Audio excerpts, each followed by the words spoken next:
Lono, so ngayon no, gusto ko malaman nyo no, na isa sa mga kinaiinisan ko talaga sa lahat is ito yung halimbawa, nangaral tayo sa salita ng Panginoon patungkol sa katotohanan bis mismo sa nakasulat sa Biblia o kautosan ng ating Panginoon na sinusunod natin dito sa Biblia, sa sulat ng no, sa mga utos, no, kautosan o sa mga salita ng Diyos sa Biblia. Pero ang isa sa kinaiinisan ko is marami pa rin mga kaaway ng ating Panginoon no, na nagtuturo ng mga maling mga aral no, na hindi naman talaga or wala naman talaga or hindi naman talaga nakasulat dito sa Biblia or hindi naman talaga or based sa kalooban ng ating Panginoon or sa mga utos ng ating Diyos no.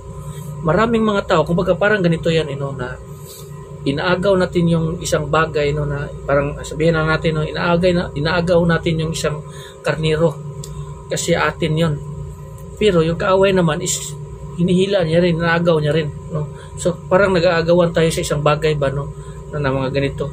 So ang mga tao naman no, ang pagkakamali kasi ng mga tao is mga like mga member nila is sinusunod nila yung mga sinasabi ng kanilang mga leader o mga church leader o pastor o pare na hindi nila ikinukumpara sa kalooban ng Diyos sa nakasulat sa Biblia.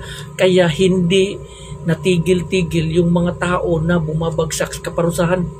Hindi matigil yan.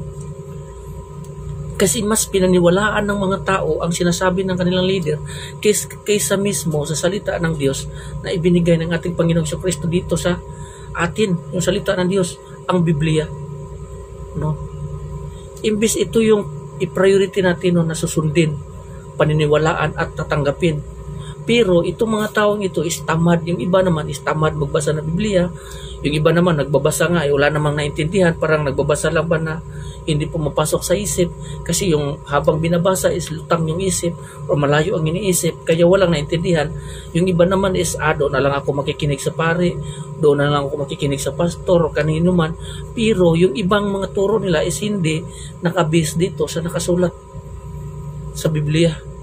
Kaya dapat nating ingatan kasi kaluluwa nyo yung pinag-aagawan yan, yung nakasugal niyan pagdating ng araw no.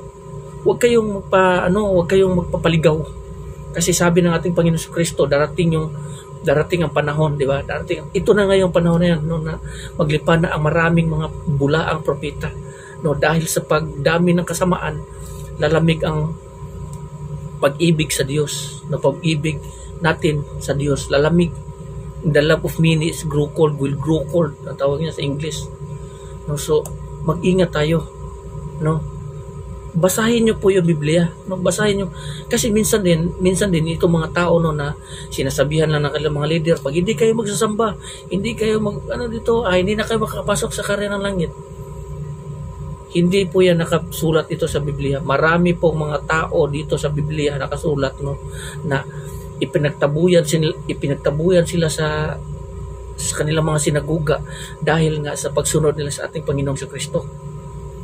Pero anong sabi ng ating Panginoong Kristo? Di ba tinatanggap siya? Umalis ka na, umuwi ka na at pinapatawad ng iyong mga kasalanan. Huwag ka nang gumawa ng kasalanan muli. Pero itong mga lahi ng mga Parisiyo no, na nagsasabi rin no, ng mga lahi, ang sinasabi kong lahi ng mga Parisiyo, ito yung mga pastor o mga pare na mga nagsasabi ng mga mali-maling mga aral na hindi naman talaga busy. So, sabihan ka nila na pag hindi ka papasok, hindi ka magsamba, hindi ka na makakapasok sa karya ng langit. Kaya instead na yung mga tao na mamulat sana sa katotohanan is mabulag na lang. So hindi ko sinasabi no, na huwag niyo sana ibahin pagkaintindi. No, basahin natin kung ano yung nakasulat dito sa Biblia. Kung ano yun. Itong mga leader na ito is kung gusto nyo, ayaw nyong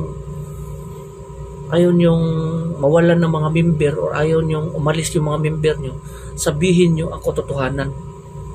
Simple lang yan ang katotohanan nyo, sasabihin nyo, hindi yung parang mga kwentong pambata na itinuturo nyo dyan na malayo naman talaga sa nakasulat sa Biblia.